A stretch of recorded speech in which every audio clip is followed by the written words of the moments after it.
Апелирам до пратениците на ВМРО-ДПМН да бидат свесни за значењето на Законот за спречување на корупција, да се откажат од одредени барања кои што ги имаат, а кои што треба да придонесат за намалување на значењето, улогата и надлежностите на Државната комисија за спречување на корупција. Она што реално предизвикува проблем во нивните амандмани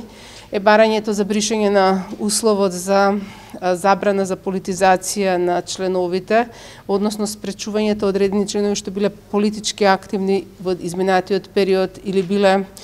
донатори на политички партии да не бидат членови. Понатаму барањето да се тргне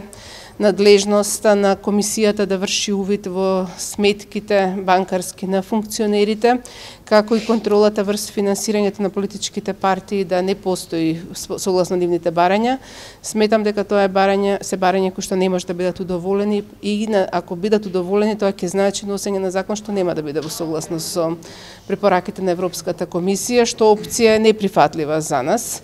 Како влада, од тие причини апелирам уште еднаш за да се забрза постапката, да се откажат од амандманите кои што сериозно ќе го загрозат квалитетот на законот и заедно да донесеме европски закон согласно стандардите и препораките од Европската комисија.